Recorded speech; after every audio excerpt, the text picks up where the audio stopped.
पढ़ने सुनने में अक्सर एक बात आती है, रियलिटी फिक्शन से भी ज्यादा हैरान करने वाली, चौंकाने वाली होती है। आप बॉलीवुड फिल्में देखते हो या साउथ सिनेमा या फिर हॉलीवुड, अपराध की कहानियां दिमाग को एक अलग ही भूल-भुलैया में ले जाती है। ऐसी ही एक कहानी है नेटफ्लिक्स की documentary Indian Predator the diary of a serial killer. Ram Niranjan Kaul, ये नाम सुनकर शायद किसी को कुछ याद ना आए, लेकिन जब आप इस आदमी के दूसरे नाम राजा कुलंदर का जिक्र करेंगे तो बहुत सारे लोगों को बहुत कुछ याद आ जाएगा।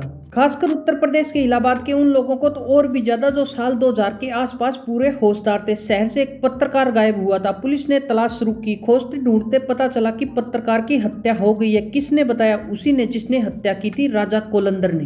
पुलिस ने जब उसके बताए ठिकाने से लाश बरामद की तो एक धड़ मिला, सिर और लिंग कटा हुआ था। केस की जांच करने वाले पुलिस ऑफिसर डॉक्यूमेंट्री में बताते हैं कि राजा कहता था उसने उस आदमी का सर काट दिया। पुलिस जांच आगे बढ़ती है तो एक डायरी मिलती है, राजा की डायरी। जिस पत्रकार की हत्या राजा कुलंदर ने की, उसका नाम डायरी में लिखा 14वें नंबर पर था। उससे पहले 13 और नाम। आगे ये भी पता चलता है राजा ने अपने 2 विक्टिम का दिमाग उबालकर पी लिया। सवाल तो बहुत सारे उठते हैं, जैसे राम निरंजन कैसे राजा कुलंदर बना, पिछले 13 लोग कौन थे, उसने बिना पता चले ये सब कैसे किया, सबसे बड़ा सवाल क्यों किया। Indian Predator the diary of a serial killer सिर्फ राजा कुलंदर के अपराध की कहानी नहीं कहती है, बल्कि इस सवाल का जवाब खोजने की कोशिश करती है। यही इस डॉक्यूमेंट्री की सबसे बेहतरीन बात है।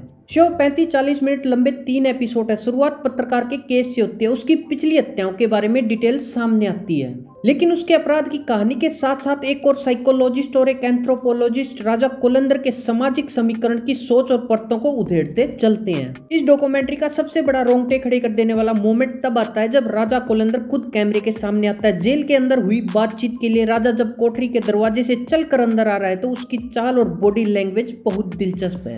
उसका अपीयरेंस, आंखें, बात करने का अंदाज, पूरी भाव भंगिमा में कुछ ऐसा है जब वो स्क्रीन पर है आप पूरे ध्यान से उसे सुनना चाहेंगे। ऑलमोस्ट एक सम्मोहित कर देने वाला फील उसकी पूरी पर्सनैलिटी में है।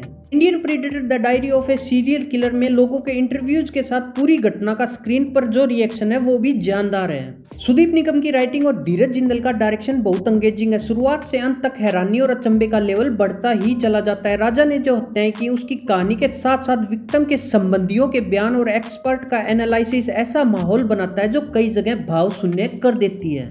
प्रथम मेहता की बेहतरीन सिनेमेटोग्राफी लो लाइट शॉट में जान डाल देती है और एक टेंशन बनाए रखती है। इसके साथ ईशान छाबड़ा का स्कोर एक बेहतरीन कॉम्बिनेशन है और डॉक्यूमेंट्री के मूड को बांधे रखता है। एडिटर सौरभ प्रभुदेसाई के काम में कलर्स का खेल भी ध्यान देने लायक है। कुल मिलाकर Indian Predator the diary of a serial killer Netflix पर सबसे बेहतरीन इंडियन डॉक्यूमेंट्रीज में गिनने लायक है।